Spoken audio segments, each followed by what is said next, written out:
Bueno, buenos días a todos. Perdonad el retraso, pero esto de empezar a las 10, cuando el Media Lab abre a las 10, parecía que era un poco justo. Bueno, yo soy Eva Belmonte. Para quien no me conoce o no está en el grupo, yo coordino los proyectos de Cibio y he sido la que ha estado, entre otras cosas, la que ha estado liderando el lobby en la última reforma de la ley de contratos de Cibio para intentar que fuera una norma más transparente. Y en paralelo, aunque soy periodista de formación y de profesión, llevo 5 años leyendo el BOE cada mañana y tengo un poquito de, no experiencia, pero sí hartura con los contratos públicos. Os voy a introducir un poco, sobre todo para los que es la primera vez que venís, en cuál es el objetivo de este laboratorio de contratación pública que vamos a estar haciendo aquí en el Media Lab hasta marzo. Básicamente lo que queremos hacer es, enfocado en 4 áreas que ahora os cuento un poco, conseguir objetivos muy concretos. Por ejemplo, en la sesión de hoy queremos que al final de la sesión y después de haber trabajado un poco de forma online con gente que no está presente, consigamos un documento que sean las recomendaciones del laboratorio para la publicidad de la contratación. Y ese documento lo que queremos es usarlo también como advocacy, como lobby en todas las administraciones públicas que no llegan a los niveles que creemos que tienen que ser los exigibles en materia de transparencia. Entonces, el objetivo no es solo teorizar sobre la contratación, sino intentar sacar elementos concretos. En este caso en otros casos, por ejemplo, la tercera sesión, que es más técnica, vamos a intentar crear ciertos prototipos y cosas similares. Y el objetivo de este grupo, porque hay muchas sesiones y muchas ponencias que se han dado sobre el tema de la contratación y sobre todo estos días con la reforma, es intentar hacerlo desde un punto de vista multidisciplinar, pero de verdad. O sea, que haya representantes de administraciones públicas, que haya sociedad civil y que haya academia y que estemos un poquito mezclados, que falta nos hace a todos. Y además de estas sesiones presenciales, que son 4 y el evento final, vamos a estar trabajando, sobre todo os animo a los que no estéis en la lista de correo del Media Lab, en la página del Media Lab os podéis apuntar, porque ahí es donde vamos a ir compartiendo, por ejemplo, el documento que salga de la jornada de trabajo de hoy para poder ampliarlo, mejorarlo. Esto se está transmitiendo por stream, entonces hay gente que lo está siguiendo desde otros sitios que no puede venir. Intentaremos, para los documentos finales que hagamos entre todos, pues que más gente desde otros sitios pueda participar. Estas son las 5 sesiones planteadas. La primera es la de hoy, que es un poco centrada en qué se tiene que publicar y todo en una página de transparencia de la contratación. Voy a intentar no decir nunca perfil del contratante, porque es otro objetivo, aunque en ocasiones es el perfil del contratante el que tiene que mejorar. Luego hablaremos más de eso, pero también en la siguiente semana, que vamos a estar hablando de banderas rojas, de maneras más modernas y más avanzadas de detectar la corrupción, que es una cosa que quisimos incluir en la reforma de la ley, pero no conseguimos, y que vamos a seguir presionando para intentar conseguir. Tenemos ya ponentes confirmados y va a ser una sesión bastante interesante. Os recuerdo que es el 13 de diciembre también por la mañana aquí. Y luego trabajaremos, por eso hoy cuando hablemos un poco de cómo hacer todo esto, de qué herramientas podemos usar, seguramente todo el rato os iré diciendo que lo dejemos para la tercera sesión, porque tendremos que abrir el otro melón, que es el de las herramientas, que será en enero, y al final hablaremos un poco de cómo explicar la contratación de forma sencilla a cualquier ciudadano, cómo se trata desde el periodismo, y daré una pequeña clase para periodistas sobre la ley de contratos y cómo funciona la contratación, a ver si así evitamos errores para siempre. Y en marzo tenemos el encuentro global, en el que participarán ponentes de todo el mundo y que va a ser una gran fiesta final, que tengo muchas ganas de que llegue ya. Os cuento la agenda de hoy. Yo ahora os voy a introducir un poquito cuál es la intención de la jornada y voy a pasar con las principales novedades en cuanto a publicidad de la contratación de la reforma de la ley de contratos que entra en vigor en marzo, un poco para que a la hora de trabajar, sobre todo luego, partamos ya de esa base, o sea, lo que ya obligará a la ley a partir de marzo, y a partir de ahí podamos construir. Albert Olivas, que es responsable de análisis económico de la Direcció de Contratació Pública de la Generalitat, va a contarnos su experiencia ahí, algunos avances que han hecho bastante más avanzados que lo que les obligaba la ley. Y luego tenemos a Begoña Fernández, que nos va a hablar de su experiencia en el Ayuntamiento de Madrid. Os voy a dejar descansar 15 minutos para que cambiemos un poco el escenario, y a las 12:15, si todo sale bien, que espero que todo salga a tiempo, vamos a ponernos a trabajar en ese documento, en esa lista de cosas que se deberían publicar en cada contrato y cómo se deberían publicar. Y en principio a las 2 acabamos. Este es el plan para hoy, si no pasa nada. Y una cosa que Javi en la lista de correo ya se ha contado, pero recuerdo porque es una experiencia súper interesante que creo que nos va a servir mucho. Mañana tenemos un encuentro digital con los responsables de Prozorro. Prozorro es una alianza entre sociedad civil, gobierno y empresas en Ucrania, que han creado esta página web, Prozorro, que es una página donde se publican todos los contratos públicos de Ucrania de una forma bastante avanzada, en formatos abiertos y con bastante información. Y es una experiencia que nos gusta mucho, no solo porque está mucho más avanzada que muchas cosas que hemos visto aquí, sino porque además es la muestra de que se pueden crear alianzas entre sectores tan distintos para conseguir avances en contratación. Entonces, esto es mañana a las 5 de la tarde. El enlace lo ha estado moviendo Javi en el grupo de correo, pero lo vamos a mover también desde la cuenta de Twitter de Cibio por si alguien tiene alguna duda, y mañana daremos más la tabarra con esto. Entonces, lo que vamos a hablar un poco hoy, sobre todo, es qué se tiene que publicar con cada contrato y cómo, ya sea, como os decía, convirtiendo los perfiles del contratante en algo que no solo sirva para informar a los licitadores en igualdad de condiciones, sino también para informar al ciudadano de lo que está pasando, o ya sea creando portales de contratación o páginas de transparencia en la contratación en la que se dé toda esa información de cada contrato. Es un poco cambiar la perspectiva de no solo que los licitadores accedan en igualdad de condiciones, sino también que de verdad se rinda cuenta sobre la contratación pública. Entonces, vamos a hablar de qué se tiene que publicar y cómo, no tanto centrado en la parte técnica, porque hablaremos de eso en la tercera sesión, pero sobre todo qué tipo de formatos, durante cuánto tiempo, este tipo de cosas. Entonces, sobre la reforma, de forma bastante rápida, porque no quiero ser la primera que se salte los tiempos de la jornada, la reforma que entrará en vigor el 9 de marzo establece lo que se tiene que publicar al menos. Y este al menos es muy importante porque lo que entendemos y lo que ha pasado con otras leyes que marcaban unas bases mínimas y que luego se iban ampliando, por ejemplo, en las comunidades autónomas, es que aunque la ley de contratos diga que los mínimos que tienen que publicar de cada contrato son determinados aspectos, eso significa que tanto en el desarrollo normativo en las comunidades autónomas, en las ordenanzas municipales, e incluso simplemente, aunque no esté registrado en forma de ley, pero ni de otro tipo de norma, pero se aplique de otra forma, se puede ir más adelante. Quiero decir, no tenemos por qué quedarnos en lo que marca la ley, podemos ir más adelante y, de hecho, se ha hecho en la ley de transparencia, se ha hecho en otras leyes que a la hora de desarrollarse se ha ido más adelante. Entonces, cuando hoy planteemos cosas que creemos que son imprescindibles, que se deben publicar, son ese paso adelante más allá de la ley. Entonces, están los clásicos que ya estaban de siempre, los importes de adjudicación, de licitación, el objeto del contrato. Hemos podido incluir, a veces digo hemos en primera persona porque hemos sido muy pesados con el lobby de esta ley y hay muchas cosas de las que nos sentimos personalmente orgullosos y casi responsables, por eso hablo en primera persona a veces. Hemos podido incluir, por ejemplo, que en lugar del objeto diga el objeto detallado del contrato. Esto parece algo como muy técnico y muy loco, pero cuando te enfrentas a un montón de contratos cada día para buscar información te das cuenta de que el objeto a veces es los servicios detallados en los pliegos o los servicios detallados en el detalle del contrato, ese tipo de expresiones genéricas. El anuncio de adjudicación, de formalización, todos los anuncios que entren dentro, el adjudicatario y la duración, ¿no? Estos son los básicos. Novedades que incluye la ley que creo que son importantes y que muchas son cosas que hemos estado pidiendo durante muchísimo tiempo desde Cibio.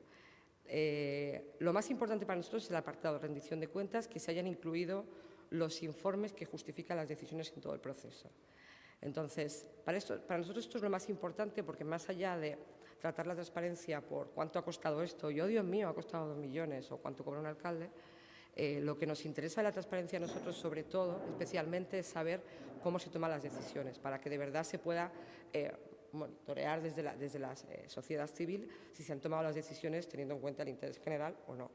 Entonces, se van a tener que publicar memorias justificativas previas, tal y como está escrito más en detalle de lo que se hace ahora, las razones del procedimiento elegido cuando no se elija un concurso abierto, los informes que justifican que se acepten bajas temerarias, que hasta ahora no se publicaban y es muy relevante porque son bastante comunes, sobre todo en la construcción, las modificaciones, porque lo obligaba la directiva europea, pero lo que hemos podido añadir, que es muy importante, es la justificación de esas modificaciones.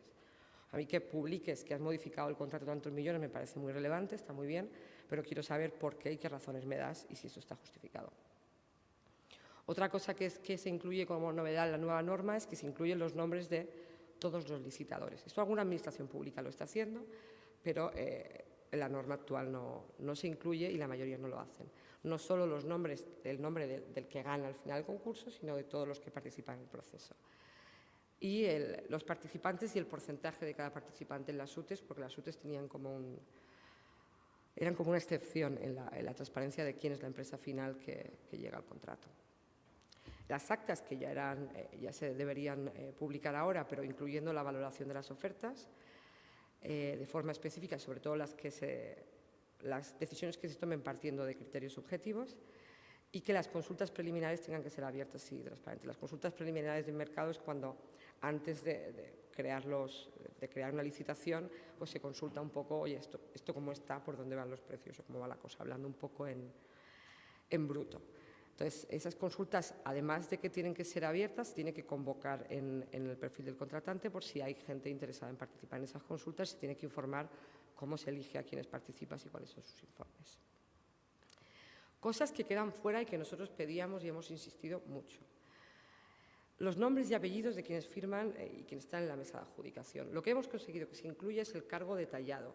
Y otra vez el detallado es importante porque hasta ahora en la mayoría, en muchos casos, se usaban estas expresiones generales de un representante de la Dirección General de no sé qué, un representante de... Y lo que hemos incluido es que se especifique el cargo concreto. Nosotros queríamos nombre y apellidos. También queríamos que se publicaran todas las ofertas, y aquí hay muchas voces razonadas en contra, todas las ofertas que se presentan, sobre todo por el tema de la propiedad intelectual. Si tú presentas una oferta con un proyecto, por ejemplo, para construir o para un polideportivo, pues igual no quieres, si no has ganado, que toda tu competencia vea cómo es ese proyecto, y esto es totalmente razonable. Pero lo que hemos planteado desde el principio es que hay una excepción en la ley que dice que de toda la publicidad en la contratación podrán exceptuarse cosas ahora, según la reforma, siempre que esté razonado y ponderado por determinados criterios, y uno de ellos es la defensa de la propiedad intelectual. O sea que hay excepciones que permiten que en determinado caso se excluya esta publicidad de todas las ofertas, pero lo que no queremos es que se tengan que excluir todas a priori, o sea, porque no siempre hay otro derecho en juego. Y otra cosa que queremos, que se ha quedado un poco floja, aunque las modificaciones y la justificación es importante, es más información sobre la ejecución. En muchísimos contratos incluye, por ejemplo, causas sancionadoras o informes que tiene que presentar la empresa al final de la ejecución para decir, mira, he cumplido esto no salió bien, esto salió mal. Queríamos que eso estuviera especificado de forma muy clara. Hay muchas de estas cosas, como por ejemplo las ofertas, que mucha gente nos dice, no, pero si están las actas con la valoración ya puedes sacar las ofertas. En algunos casos sí y otros no. Pero nuestra experiencia con la ley que está en vigor ahora mismo es que si no se especifica de forma clara que algo se tiene que publicar con casi su bullet point en la ley, luego en muchísimos casos no se acaba publicando. Entonces las ambigüedades en la ley mejor no las evitamos. Y sobre la parte de cómo publicar, otra cosa que hemos insistido mucho y que se ha incluido y que ahora la clave va a ser a partir de marzo cómo se implementa, por eso es importante que hoy tengamos representantes de las administraciones públicas aquí. Todos los perfiles del contratante tienen que tener acceso libre y sin claves de acceso. Esto es importante. Nosotros llevamos unos años dando mucho la tabarra con que determinados perfiles del contratante quitaran las claves de acceso y la necesidad de registro para acceder. Que quitaran esto porque lo usaban muchísima gente y muchísima gente lo ha quitado después de dar mucho la tabarra. Entendemos que se use un registro si tú quieres recibir alertas de un expediente concreto, está muy bien, pero creemos que no tiene ninguna justificación que se incluya una obligatoriedad de registro, que en algunos casos te pedía un CIF jurídico, un CIF de entidad jurídica. Entonces, estaba pensado solamente para que accedieran al perfil del contratante solo las empresas que iban a licitar y no cualquier ciudadano buscando información. Hemos incluido que todo se publique en formatos abiertos y reutilizables. Esto es una gran alegría, estamos muy contentos.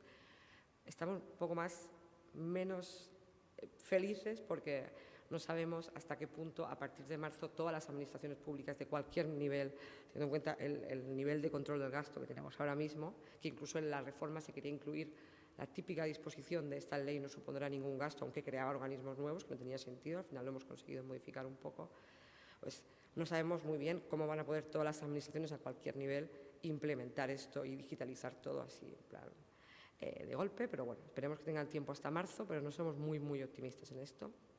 Y aunque nosotros pedíamos más tiempo, todos los contratos se van a tener que publicar durante 5 años, como mínimo, y se puede acceder a expedientes anteriores vía derecho de acceso a la información. Y esto es muy importante porque, aunque no esté incluido de forma específica en la Ley de Transparencia, una vez metamos aquí que el derecho de acceso nos sirve para acceder a contratos anteriores, ya podemos pedir todos los contratos de antes, los contratos viejos. Y esto para nosotros es muy relevante porque cuando se destapan determinados casos de corrupción no se destapan en los 5 años desde que se adjudicó el contrato, se destapan cuando se destapan, y creemos que la caducidad de la información es un problema muy importante para la rendición de cuentas. Nosotros pedimos más años, siempre pedimos más, es una especie de negociación, un poco de partida de póker. Y lo de los 5 años es importante porque ahora mismo no había un criterio claro y cada administración dejaba los contratos publicados el tiempo que consideraba.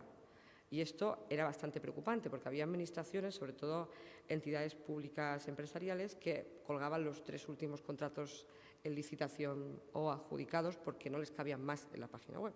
O solamente publicaban los contratos que estaban abiertos para licitación, pero una vez se adjudicaba y se formalizaba, los quitaban. Entonces tú ya nunca más podías ver ese contrato, ¿no? Entonces, que se haya establecido estos 5 años de forma clara es algo que creemos que es muy importante. Entonces, hoy vamos a ver algunos ejemplos en Cataluña y en Madrid. Estas son solo algunas cosas, pero cuando os digo que lo que la ley establece son los mínimos y que se puede ir más allá, es porque siempre se ha hecho, siempre se ha ido más allá de determinadas administraciones. Por ejemplo, la ley entra en vigor en marzo, pero con la ley vigente y en Cataluña hay un registro público de contratos, que es el registro público de contratos de cara a la ciudadanía es un claro ejemplo de que no es lo mismo que es un perfil del contratante, no está dirigido, el objetivo no es la licitación y que todo el mundo acceda, sino que todo el mundo pueda vigilar la contratación pública. Y ya publican bastante información, por ejemplo, en Cataluña en modificaciones y ejecuciones, y publican en datos abiertos. Y, por ejemplo, la ordenanza del Ayuntamiento de Madrid, la ordenanza que se aprobó justo el año pasado, incluye información bastante relevante sobre menores, incluye la información sobre los miembros de la mesa, quiénes son los miembros de la mesa, y que se deberá informar también sobre las invitaciones a presentar ofertas en negociados. Hay un caso en Pozuelo de Alarcón que me gusta mucho. En Pozuelo de Alarcón, desde febrero de 2016, están retransmitiendo en streaming las mesas de contratación. En Euskadi, por ejemplo, el otro día, no en todos los contratos, pero en muchos contratos, publican nombre y apellidos, esta vez sí, no a designaciones genéricas de los participantes de la mesa. Y otro ejemplo es Zaragoza, que lo comentamos en la primera sesión mucho. De hecho, la representante del Ayuntamiento de Zaragoza no ha podido venir, pero seguro que nos está escuchando. Ellos, por ejemplo, tienen un listado de licitadores de todos los que han, no solo todos los que han resultado adjudicatarios en algún contrato, sino de todos los que se han presentado en algún momento y cuántas veces han ganado. Y de lo que han ganado, cuántos han llevado en total. Que es una cosa que parece algo no sencillo relativamente, pero nosotros estuvimos sacando datos de contratación pública para poder analizar qué constructoras habían llevado los contratos de obra pública en BOE de 2009 a 2015, y estuvimos trabajando del orden de 4 meses limpiando datos, porque cada vez se ponía el nombre de una manera de la empresa, era muy complicado poder agrupar todo eso. Entonces, una de las cosas importantes a la hora de publicar, que tiene que ver mucho con el cómo, y seguramente desarrollemos más en la tercera sesión, no es tanto que todo esté publicado, sino que esté publicado de manera que no pongas barreras, porque si cada vez que pones el nombre de una empresa lo escribes de una forma, pues poco se puede hacer con eso. Y luego hay muchos ejemplos internacionales, como en México, que se incluyen en las mesas observadores ciudadanos que pueden participar en las mesas y estar ahí presentes como con voz pero sin voto, un poco para ver qué está pasando, como el caso de Ucrania que os contaba, o como los sistemas de vigilancia argentina y otros ejemplos. Esto en cuanto, solo son algunas partes, estas administraciones han hecho más cosas en cuanto a contratación que van por delante de la ley, pero son solo algunos ejemplos de que no cumplir la ley no es suficiente, se puede ir más allá y de hecho creemos que se debe ir más allá. Con esto termino mi mini introducción sobre la ley de contratos, porque no quería que esto fuera demasiado técnico, y os presento a nuestro primer ponente, que es Alberto Olivas. Él es responsable de análisis económico de la Dirección General de Contratación Pública de la Generalitat y, lo más importante, ha participado en los diseños de los portales de transparencia, que ya van 2 rondas y que son bastante avanzados en la perspectiva general. Y es el responsable de esa parte del acceso ciudadano al registro público de contratos, que creemos que es muy importante por el cambio de perspectiva de la publicidad de la contratación, no solo para las empresas. Y como os contaba, la Generalitat de Cataluña, en este caso, es una de las que más ha avanzado y más ha ido un paso por delante en cuanto a lo que le obligaba la ley a hacer y lo que finalmente ha hecho. Y creemos que es un buen ejemplo que nos puede inspirar a muchos, porque hay cosas que ya se han hecho y muchas veces a la hora de, no solo en el caso de Cataluña, en otros casos, a la hora de argumentar, cuando nosotros hablamos con diferentes administraciones o partidos políticos para conseguir mejoras, es mucho más fácil decir, no, mira, esto ya se ha hecho y no ha pasado nada, no ha explotado el mundo, que simplemente decir esto estaría bien que se hiciera. Entonces os dejo con Albert. Si tenéis alguna pregunta sobre el grupo, sobre la jornada, sobre lo que acabo de comentar, antes de que empiece. ¿Todo en su sitio? ¿Ninguna pregunta? Perfecto, pues entonces os dejo con Albert.